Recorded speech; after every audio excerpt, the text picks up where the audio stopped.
Okay students, hydrocarbons नया वाला chapter शुरू करते हैं। This is 13th chapter from NCERT. सबसे पहले है डेफिनेशन आपकी, क्या बोलता है? Hydrocarbons are the compounds which are made up of only carbon and hydrogen. Carbon और हाइड्रोजन इन दोनों को छोड़ के और कोई भी एलिमेंट उसके अंदर नहीं होना चाहिए। फॉर एग्जाम्पल अगर हम देखेंगे आइडेंटिफाई द हाइड्रोकार्बन, तो कार्बन हाइड्रोजन को छोड़ के अलग कुछ है तो वो हाइड्रोकार्बन नहीं है। जैसे कि देखो इसमें सिर्फ कार्बन हाइड्रोजन है तो yes this is hydrocarbon. This is not hydrocarbon because यहाँ पे ऑक्सीजन है। कार्बन और हाइड्रोजन को छोड़ के और कोई भी एलिमेंट आया तो वो हाइड्रोकार्बन नहीं है। ये भी हाइड्रोकार्बन नहीं है क्योंकि यहाँ पर कार्बन होते हैं और इसको अटैच्ड हाइड्रोजन होते हैं, लेकिन यहाँ पे ये ब्रोमीन है। This is also hydrocarbon, yes this is also hydrocarbon. ये तो पता है आपको, बॉन्ड लाइन नोटेशन है। ये एक्चुअली ऐसे कार्बन कार्बन कार्बन रहते हैं कॉर्नर पे और इसको required number of hydrogens attached होते हैं ऐसा एज्यूम किया जाता है।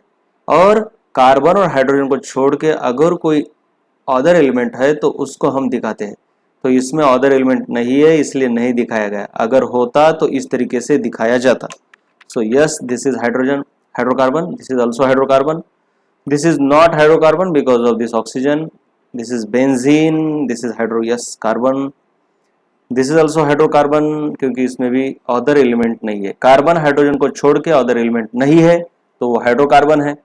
हाइड्रोकार्बन का इंपॉर्टेंस हमारे डेली लाइफ में देखेंगे। दे आर की कंपोनेंट्स ऑफ फ्यूल्स। फ्यूल्स मतलब ईंधन जिसपे हमारी गाड़ियां चलती है, मोटर बाइक्स चलती है, पेट्रोल है, डीजल है, या फिर घर के अंदर जो हम इस्तेमाल करते हो एलपीजी लिक्विड पेट्रोलियम गैस है। सभी के अंदर जो ये जल रहे हैं और हमें एनर्जी दे रहे हैं ये सभी हाइड्रोकार्बन्स है।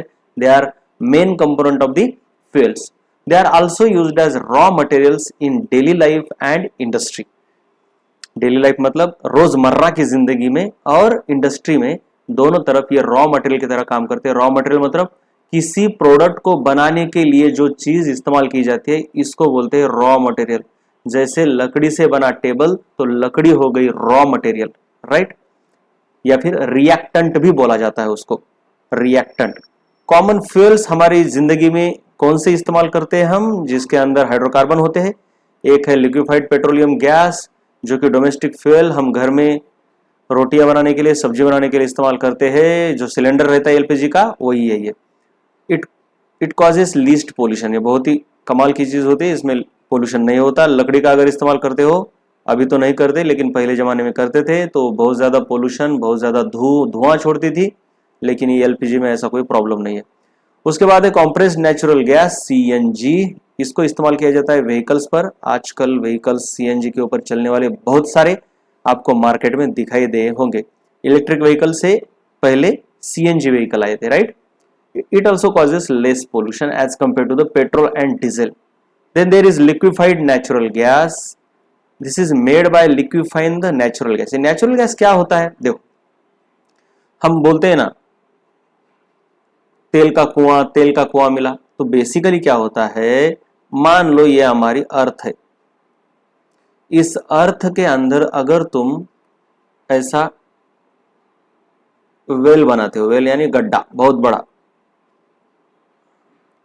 कुआं, तो बेसिकली क्या होता है, मान लो कि हमने ये गड्ढा नहीं बनाया है, तो उससे पहले क्या होता है, जैसे कुछ गड्ढों के अंदर हमको पानी मिलता है, हमारे इधर इंडिया में हम जब कुआं खोलते हैं तो उसके अंदर पानी होता है, लेकिन कई जगहों पर ऐसे जमीन के अंदर ऑयल होता है, ऑयल, और ये ऑयल है, लिक्विड है, तो इसका इवेपोरेशन होगा। इवेपोरेशन होके यहाँ पर जो गैस बनता है इसे बोलते हैं नेचुरल गैस। देखो क्या बात समझ में आई, क्या बात समझ में आई तुमको? जैसे पानी के ऊपर पानी की भाप रहती है, वैसे ही क्रूड ऑयल, जमीन के अंदर जो ऑयल रहता है उसे हम क्रूड ऑयल कहते हैं। उसका वेपराइजेशन होके ये जो बनता है इसको नेचुरल गैस बोला जाता है, नेचुरल गैस। और जब हम इसको ओपन अप करते हैं, इस कुएं को, मतलब यहाँ पे गड्ढा ऐसा डिग किया जाता है, तो ये नेचुरल गैस बाहर आ जाता है, ऐसा ऐसा ऐसा ऊपर का वेपर, इसको ट्रैप करके सिलेंडर के अंदर भरा जाता है, कॉम्प्रेस करके। इसलिए इसको कॉम्प्रेस्ड नेचुरल गैस, या फिर बहुत ज्यादा कॉम्प्रेस करने पर, मान लो ऐसे सिलेंडर के अंदर हमने नेचुरल गैस भरा और इसको जोर से कॉम्प्रेस किया तो ये लिक्विड बन जाता है, तो इसको लिक्विफाइड नेचुरल गैस भी बोला जाता है। किसी गैस को अगर तुम बहुत ज्यादा कॉम्प्रेस करते हो तो वो लिक्विड बन जाता है। तो आगे और क्या है, पेट्रोल, डीजल और केरोसिन, ये हम रोजमर्रा की जिंदगी में इस्तेमाल करते हैं, व्हीकल्स में, घर में खाना बनाने के लिए। These are obtained by fractional distillation of petroleum, और ये पेट्रोलियम खुद एक हाइड्रोकार्बन है। This is petroleum is mixture of hydrocarbons, petroleum is mixture of hydrocarbons. ये जो कुएं के अंदर ये जो ऑयल बना है ना, इस ऑयल को अगर हम डिस्टिलेशन कॉलम में डालते हैं तो ये अलग अलग इससे प्रोडक्ट बनते हैं, अलग अलग पेट्रोलियम बनता है, डीजल बनता है, केरोसिन बनता है, ये सब कुछ। ठीक है, ओके, पेट्रोल, डीजल, केरोसिन ये सभी इस पेट्रोलियम से बनते हैं। पेट्रोलियम को जब हम यहां पर डालते हैं या फिर क्रूड ऑयल को हम जब डालते हैं डिस्टिलेशन कॉलम के अंदर, तो ये बहुत काम की चीज है हाइड्रोकार्बन। उसके बाद कोल गैस, ये भी एक बहुत ही इंपॉर्टेंट हाइड्रोकार्बन है। This is obtained by destructive distillation of coal, 9th 8th class में आपने पढ़ा ही होगा। आगे देखते हैं what are the sources of hydrocarbons. Number 1 source is the petroleum, जो कि अभी हमने देखा अर्थ के अंदर क्रूड ऑयल होता है। तो पेट्रोलियम बेसिकली क्रूड ऑयल को ही जब रिफाइन किया जाता है, डिस्टिलेशन किया जाता है, तो उससे जो भी प्रोडक्ट्स बनते हैं, डीजल, केरोसिन, एस्फाल्ट वगैरह, ये सभी को मिला के पेट्रोलियम बोला जाता है, राइट। सो पेट्रोलियम के अंदर हाइड्रोकार्बन्स है, नेचुरल गैस के अंदर है हाइड्रोकार्बन्स, मैंने बोला नेचुरल गैस क्रूड ऑयल के ऊपर ही वेपराइज फॉर्म में होता है। ये सभी अंदर अर्थ क्रस्ट होते हैं और ये ऑयल के ड्रिलिंग के दरमियान हमको मिलते हैं। What are the uses of hydrocarbon in daily life? Fuels, they are used as fuels, अभी हमने ऊपर देखा फ्यूल्स को कुकिंग, व्हीकल्स, इंडस्ट्री में इस्तेमाल करते हैं।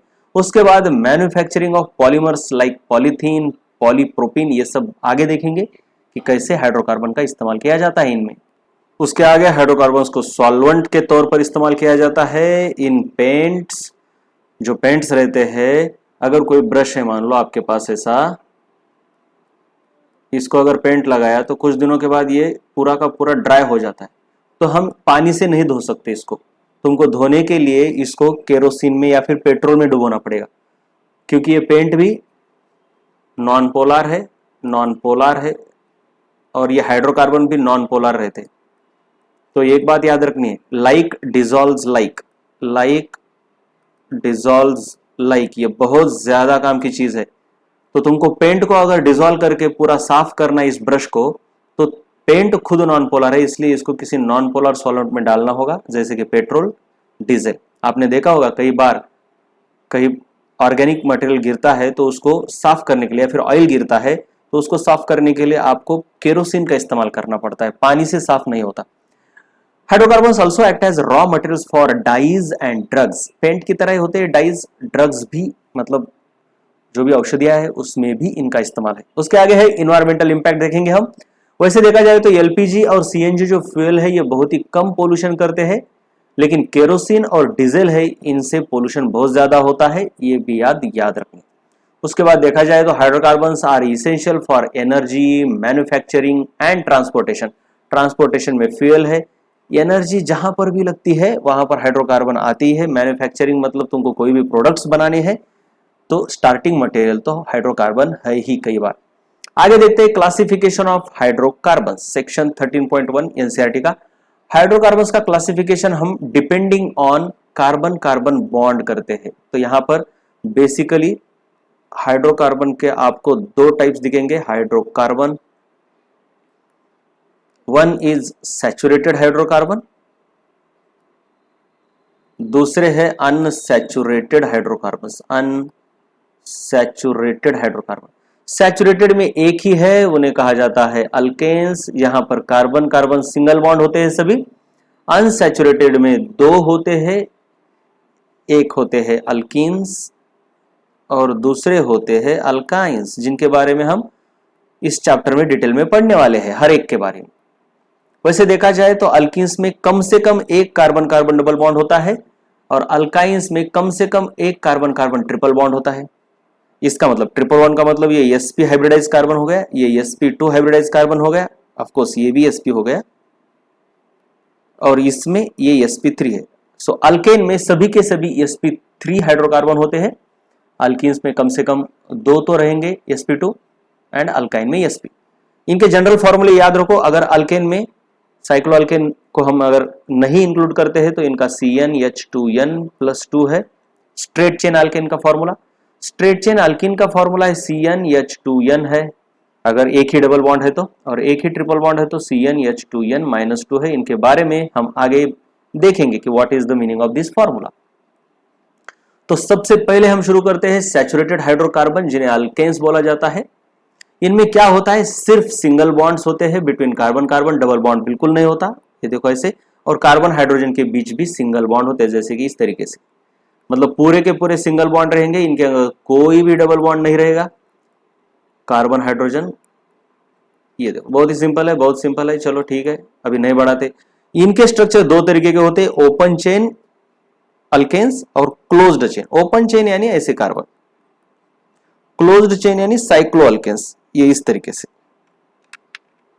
साइक्लोब्यूटेन। ये ऑलरेडी हमने बेसिक ऑर्गेनिक केमिस्ट्री में देखा है कि साइक्लो का मतलब क्या होता है, ये इस तरीके से। ये हो गया आपके साइक्लो अल्केन्स, राइट। एग्जाम्पल अगर हम देखेंगे ओपन चेन का तो मिथेन है, इथेन है, और क्लोज्ड चेन या साइक्लिक का देखेंगे तो साइक्लोहेक्सेन है, या फिर बेंजीन नहीं बोलेंगे क्योंकि ये अल्केन नहीं है, साइक्लोपेंटेन भी है। ये है किसका, क्लोज्ड चेन का। ओपन चेन के कौन है, बहुत सारे एग्जांपल है, methane, ethane, propane etcetera. Close का मतलब रिंग होनी चाहिए बस। तो अभी हमने देखा कि अनसैचुरेटेड हाइड्रोकार्बन में क्या होता है, ये बार बार नहीं बताऊंगा मैं। मल्टीपल बॉन्ड होते हैं, ये कार्बन कार्बन का एटलीस्ट एक डबल बॉन्ड होता है। अल्काइन में कार्बन कार्बन का एटलीस्ट एक ट्रिपल बॉन्ड होता है। उसके बाद है आपके एरोमेटिक हाइड्रोकार्बन्स। ये देखो ये जरा स्पेशल टाइप है, ये अनसैचुरेटेड में ही आते हैं, लेकिन इनके बारे में डिटेल में हम आगे देखेंगे। इतना ज्यादा अभी मैं नहीं बताऊंगा, लास्ट में इनका सेक्शन अलग है, राइट। ये अनसैचुरेटेड में ही आते हैं। अनसैचुरेटेड में एक है अल्कीन, दूसरा है अल्काइन, और तीसरा मान लो आप एरोमेटिक है। तो ये अल्कीन में ही आते हैं एरोमेटिक स्पेशल टाइप, ऐसा याद रखना है। एरोमेटिक ये special type of cyclic compounds है जिनमें अल्टरनेट डबल और सिंगल बॉन्ड रहते हैं। जैसे कि इसका बेस्ट एग्जांपल है बेंजीन। ये देखो अल्टरनेट रहेंगे, अल्टरनेट, ये ऐसे नहीं, ऐसे नहीं, नो, लगातार नहीं, अल्टरनेट डबल और सिंगल बॉन्ड रहेंगे। दूसरी बात है साइक्लिक होने चाहिए। यूजुअली बेंजीन के रिंग्स होते हैं उनके अंदर, जिनके बारे में डिटेल में देखेंगे। ये बहुत ज्यादा स्टेबल होते हैं ड्यू टू रेजोनेंस। इनका बेस्ट एग्जांपल है बेंजीन। तो अभी शुरू करेंगे हम अल्केन्स। अल्केन्स की डेफिनेशन हमने देखी है, they are saturated open chain hydrocarbons. इनमें सिंगल बॉन्ड्स होते हैं कार्बन कार्बन के बीच और कार्बन हाइड्रोजन के बीच।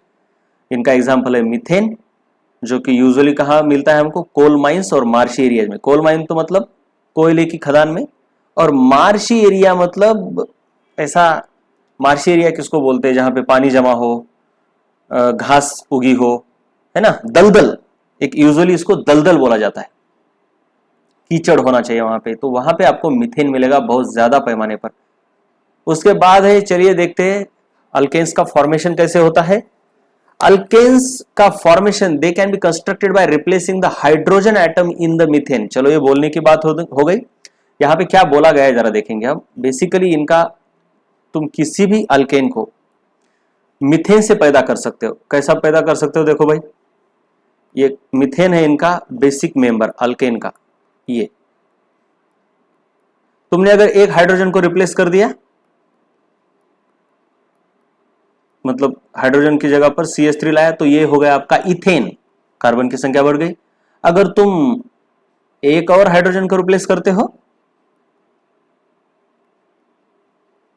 ये आपका प्रोपेन हो गया। इसी तरीके से कार्बन की संख्या बढ़ती जाती है और आपको प्रोपेन, ब्यूटेन, हेप्टेन ये सब मिलते जाता है, जिसके बारे में हमने बेसिक ऑर्गेनिक केमिस्ट्री में देखा हुआ है। वैसे तुम अगर यहां से एक हाइड्रोजन हटाते हो और यहां पर CH3 लगाते हो, तो कार्बन आपको, ये हाइड्रोकार्बन आपको ब्यूटेन मिलेगा, and so on. So we can say that alkanes can be obtained by replacing hydrogen of the methane with CH3 groups. चलो आगे देखेंगे। देखो ये क्या कहा गया है, जनरल फॉर्मूला। अल्केन का जनरल फॉर्मूला है ये CnH2n+2। Where n is number of carbon atom. बहुत ही आसान है। देखो अगर तुम देखोगे तो सबसे छोटा अल्केन है आपका मीथेन, उसके बाद है इथेन, उसके बाद है प्रोपेन, ब्यूटेन। तो यहां पर n की वैल्यू है 1 2 3 4 एंड सो ऑन। मैं तो बस 4 बता रहा हूं। तो n की वैल्यू अगर n है तो फॉर्मूला क्या आएगा? अगर तुम देखोगे तो फॉर्मूला क्या कहता है? CnH2n+2, यानी फॉर्मूला बनेगा आपका CH4। यहां पर देखो n की वैल्यू 2 है तो C2H2 इंटू 2 प्लस 2, तो ये बनेगा आपका C2H6। यहाँ पे C3H2 इंटू 3 प्लस 2, तो ये बनेगा आपका C3H8, और उसी तरीके से ये बनेगा आपका C4H10। तो इस फॉर्मूले से आप अल्केन, मतलब साइक्लो अल्केन नहीं आते इसमें, हम बात कर रहे हैं ओपन चेन अल्केन की। Open chain alkane, open chain alkane का ये फॉर्मूला है, राइट। आपको क्वेश्चंस इसके ऊपर कैसे आते? चलो इसके ऊपर एक हाथ क्वेश्चन ऐसा आएगा, find the alkane which has 7 carbons. तो सिंपल सी बात है, CnH2n+2, तो कितना बन गया C7H16। इस तरीके से आपको क्वेश्चंस इसके ऊपर बहुत ही फालतू पूछ सकते हैं, लेकिन यूजुअली तो नहीं पूछेंगे, अगर पूछा तो यही होगा। और एक हाथ क्वेश्चन देखेंगे, चलो ये तो हमने देखा कि देखो कैसा क्वेश्चन आता है, बहुत ही फालतू question. Find alkane having 12 hydrogens. ठीक है, तो हाइड्रोजन की संख्या कितनी होती है? अब 12 हाइड्रोजन तो ऐसे ही आपको आता होगा C5H12 होता है, अगर याद है, बहुत ज्यादा प्रैक्टिस हो गई तो आपको वैसे भी पता चलता है कि यही है वो अल्केन, यानी कि पेंटेन है। अगर ऐसे नहीं आ रहा तो क्या करना पड़ेगा? ये जो भी नंबर दिया इसको हाफ करो और एक कम करो। 12 का हाफ कितना होता है? 6, और इससे एक कम करना है तो 5 कार्बन वाला यानी पेंटेन। वो भी नहीं जम रहा तो हाइड्रोजन की संख्या क्या होती है? 2n+2। सो 2n+2 की वैल्यू तुमको दी है 12, हाइड्रोजन की संख्या 12 दी है, तो इससे n को क्या करो? कैलकुलेट करो। तो 2n is equal to 12 minus 2 is 10, so n is equal to 5। n is equal to 5 यानी 5 कार्बन का अल्केन, यानी वो हो गया पेंटेन। चलो बहुत हो गया, ऐसे क्वेश्चन वैसे तो आते नहीं उतने, लेकिन फिर भी हम ले लेंगे। अब अल्केन की प्रॉपर्टीज देखेंगे हम। What are the properties of alkane?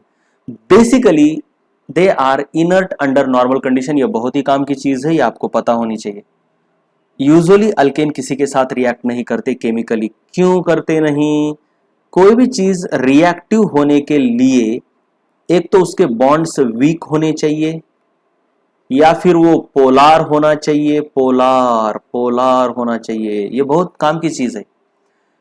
तो ये ना तो पोलार है क्योंकि इसके अंदर कार्बन और हाइड्रोजन है, इलेक्ट्रोनेगेटिविटी डिफरेंस कार्बन और हाइड्रोजन के बीच उतना ज्यादा नहीं है, तो ये नॉन पोलार बॉन्ड है। सो अल्केन आर बेसिकली नॉन पोलार्स, इसीलिए ये किसी के साथ उतना रिएक्ट नहीं करते। क्यों? क्योंकि कोई भी रिएजेंट क्या होता है? पोलार होता है। एक तो न्यूक्लियोफाइल रहेगा या तो इलेक्ट्रोफाइल रहेगा। तो पोलार कंपाउंड के ऊपर ज्यादा अटैक हो सकता है, लेकिन नॉन पोलार के ऊपर उतना अटैक होने की संभावना कम होती है। दूसरा क्या है? अगर डबल बॉन्ड है तो भी अटैक हो सकता है, क्योंकि ये डबल बॉन्ड के अंदर जो ये पाई बॉन्ड होता है ना, डबल बॉन्ड में एक सिग्मा बॉन्ड होता है, एक पाई बॉन्ड होता है। तो ये पाई बॉन्ड थोड़ा वीक बॉन्ड होता है, इसके अंदर के इलेक्ट्रॉन इजीली अवेलेबल रहते हैं, और इन इलेक्ट्रॉन्स के ऊपर इलेक्ट्रोफाइल इजीली अटैक करता है। लेकिन यहाँ पे डबल बॉन्ड भी नहीं है, सभी सिंगल बॉन्ड है जो कि बहुत स्ट्रांग रहते हैं। So they are basically chemically inert, बहुत काम की चीजें। इसीलिए इस अल्केन्स में सोडियम को रखा जाता है। Sodium metal is kept under kerosene. Why? Because kerosene is basically made up of alkanes, and alkanes are inert, not reactive. They don't react easily with anybody. So they do not react with even acids, bases and common reagents. वैसे तो पुराने जमाने में इनको paraffins भी कहा जाता था। क्यों? क्योंकि पैरम अफिन ये एक लैटिन वर्ड है जिसका मतलब है little affinity. They do not have affinity, much affinity with other substances. Affinity यानी प्यार होना, किसी के साथ रिएक्ट करना। तो इनको किसी के साथ एफिनिटी नहीं है, किसी के साथ रिएक्ट ही नहीं करते, इन्हों बोला गया, इसीलिए पैराफिन्स बोला गया, राइट। अब देखेंगे हम इनका structure according to valence shell VSEPR theory. Structure क्या है? एक तो तुम देखोगे मीथेन को, तो ये कार्बन है और इसके बाजू में 4 हाइड्रोजन है, चारों के 4 सिग्मा बॉन्ड है। इसका लुईस स्ट्रक्चर भी ऐसा है, नो लोन पेयर। तो इसका हाइब्रिडाइजेशन आता है sp3। तो sp3 मतलब टेट्राहेड्रल स्ट्रक्चर आएगा। सो कार्बन, ऊपर एक हाइड्रोजन, इधर एक हाइड्रोजन, ऐसे पीछे एक हाइड्रोजन और एक ऐसा आगे hydrogen. Tetrahedral structure, tetrahedral geometry, tetrahedral geometry. इनको जोड़ा जाए तो ये टेट्राहेड्रॉन बनाते हैं, राइट। ऐसे ऐसे, अरे ऐसे देखो, ये टेट्राहेड्रॉन। और इनके बीच एंगल कितना होता है? ये 109 डिग्री 0.8। सो ये VSEPR थ्योरी के अकॉर्डिंग इनका हाइब्रिडाइजेशन, ये ज्योमेट्री, ये बॉन्ड एंगल्स। ये देखो यहाँ पे स्ट्रक्चर ऑफ मीथेन एनसीईआरटी में दिया गया है इस तरीके से। ये हाइड्रोजन है, यहाँ पे एंगल कितना है बोलो? 109.8। चलो आगे देखेंगे, बॉन्ड एंगल दिया है। कार्बन जो कि एट द सेंटर है, किधर है रे? ये देखो इधर, इधर सेंटर में है कार्बन। उसके बारे में क्या बोला है देखो, ये सेंटर वाला कार्बन। बाजू में हाइड्रोजन है, 4 हाइड्रोजन है कॉर्नर्स पर। They are at the corners of the tetrahedron. ये नाम याद रखना है आपको। बॉन्डिंग के बारे में देखा जाए तो ये बताने की जरूरत नहीं है, ये सभी के सभी सिग्मा बॉन्ड है। चारों के 4 मीथेन के अंदर कैसे है? सिग्मा बॉन्ड है भाई, सिग्मा सिग्मा सिग्मा सिग्मा। उसके बाद है इधर से ऑर्बिटल है यस, और इधर से जो ऑर्बिटल आया है वो है sp3। So they are all sigma bonds between S orbital of hydrogen and sp3 orbital of carbon. ये भी वही है, देखो इधर दिखाया गया है, जरा आराम से देखो। ये देखो, ये जो बॉन्ड है इसमें ये ऑर्बिटल है हाइड्रोजन का और ये ऑर्बिटल है कार्बन का। ये है यस और ये है sp3।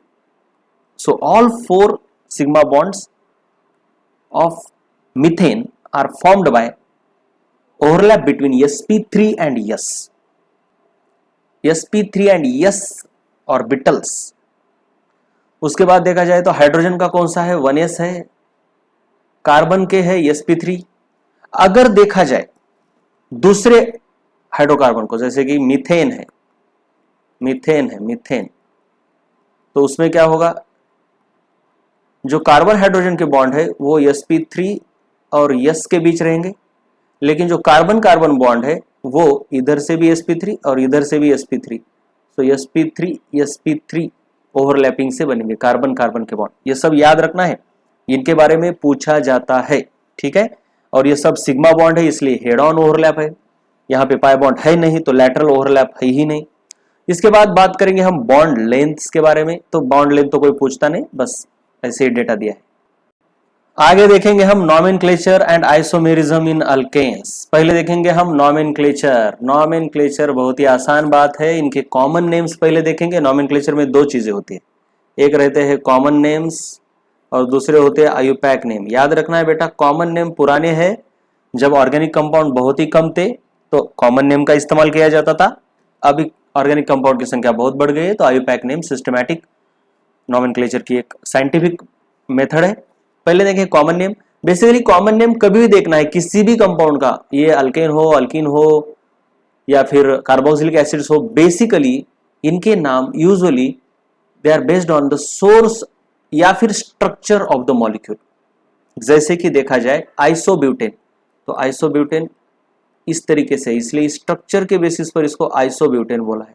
नियोपेंटेन, नियोपेंटेन यानी ऐसे, ये सब हमने जनरल ऑर्गेनिक केमिस्ट्री में देखा हुआ है। लेकिन IUPAC names they are based on number of carbon atoms and branching and they are very scientifically named. This system is very exhaustive और इसके बारे में हमने जनरल ऑर्गेनिक केमिस्ट्री या फिर some basic concepts and principles some basic principles and techniques of chemistry में देखा है। अभी यहां पर हम डिटेल में नहीं जाएंगे। वैसे देखा जाए तो पहले 3 अल्केन जैसे कि मीथेन, इथेन और प्रोपेन, अभी आइयूपैक्ट नाम तो हो गए। अब आइसोमर के बारे में देखेंगे हम, आइसोमेरिज्म क्या होता है। पहले 3 वाले तो आइसोमेरिज्म नहीं दिखा दे, हमने ऑलरेडी देखा है कि what is the meaning of isomerism. पहले तो हम मीनिंग देखेंगे यहां पे। बेसिकली आइसोमर क्या होते हैं, they are the molecules having same molecular formula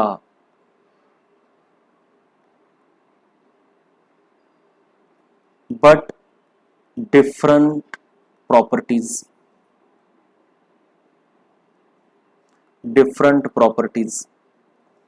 कोई भी प्रॉपर्टी डिफरेंट हो सकती है, फिजिकल या केमिकल। कई बुक्स में डिफरेंट प्रॉपर्टी की जगह पर देते हैं डिफरेंट स्ट्रक्चर, लेकिन ज्यादा एप्रोप्रिएट है डिफरेंट प्रॉपर्टी। इसके बारे में हम धीरे धीरे पढ़ेंगे। बस मॉलिक्यूलर फॉर्मूला सेम होना चाहिए लेकिन कोई प्रॉपर्टी डिफरेंट होनी चाहिए या फिर उनका स्ट्रक्चर डिफरेंट होना चाहिए। जैसे कि ये देखो, ये 4 कार्बन है, ये भी 4 कार्बन है और इनको हाइड्रोजन लगाओ, रिक्वायर्ड नंबर ऑफ हाइड्रोजन लगाते जाना है। अब मैं बार बार नहीं बताऊंगा। हाइड्रोजन नहीं ड्रॉ किया इसका मतलब है कि उसके पास हाइड्रोजन है, जितने चाहिए उतने है। इसको स्केलेटन बोलते, इसको बोलते हैं स्ट्रक्चर फॉर्मूला। और अगर मैं सिर्फ कार्बन कार्बन निकालता हूं तो ये कार्बन का स्केलेटन है। अब यहां याद रखना है, ये 2 मॉलिक्यूल, ये वाला मॉलिक्यूल और ये मॉलिक्यूल, ये दोनों एक दूसरे के आइसोमर्स है। क्यों? क्योंकि इसका भी मॉलिक्यूलर फॉर्मूला C4H8 है, सॉरी C4H10 है, और इसका भी मॉलिक्यूलर फॉर्मूला C4H10 है, लेकिन दोनों में स्ट्रक्चर में डिफरेंस है। ये स्ट्रेट चेन है और नीचे वाला ब्रांच्ड चेन है। तो स्ट्रक्चर डिफरेंट है तो बेसिकली एक्चुअली क्या होता है कि कोई तो प्रॉपर्टी डिफरेंट रहती है। जैसे कि ब्रांचिंग बढ़ने पर बॉइलिंग पॉइंट कम होता है, तो इसकी और इसकी प्रॉपर्टी तो डिफरेंट है ही, दैट इज बॉइलिंग पॉइंट कम ज्यादा है। तो ज्यादा इंपॉर्टेंट डेफिनेशन क्या है, difference in the property. Structure कभी कभी सेम ही दिखते हैं लेकिन प्रॉपर्टीज अलग रहती है। जैसे कि ऑप्टिकल आइसोमेरिज्म में ऐसा होता है, स्ट्रक्चर में कोई डिफरेंस नहीं दिखता, बस रिलेटिव अरेंजमेंट अलग रहती है। तो हमने देखा कि व्हाट इज आइसोमर्स। तो अब देखेंगे हम अल्केन में आइसोमेरिज्म कैसा है। तो सबसे पहले तो मीथेन, इथेन और propane they have only one structure, और ये आइसोमेरिज्म नहीं दिखाते क्योंकि कुछ अलग पॉसिबिलिटी है ही नहीं इनमें। जैसे कि देखो तो मीथेन में क्या कर सकते और इथेन में भी क्या कर सकते। इथेन देखो ऐसा है CH3 अब इसको अलग क्या लिखोगे, नहीं लिख सकते। तो आइसोमेरिज्म की शुरुआत होती है, कहां से शुरुआत होती है भाई, ब्यूटेन से शुरू होती है। अल्केन में आइसोमेरिज्म की शुरुआत ब्यूटेन से होती है, C4H10 से। कैसे होती है वो देखने से पहले हम देखेंगे बेसिकली आइसोमेरिज्म के टाइप क्या क्या रहते हैं। आइसोमेरिज्म के टाइप बहुत ज्यादा है इंपॉर्टेंट, ऑलरेडी हमने देखे हैं जीओसी में, अभी और देखेंगे लेकिन अगले वाले वीडियो में, राइट।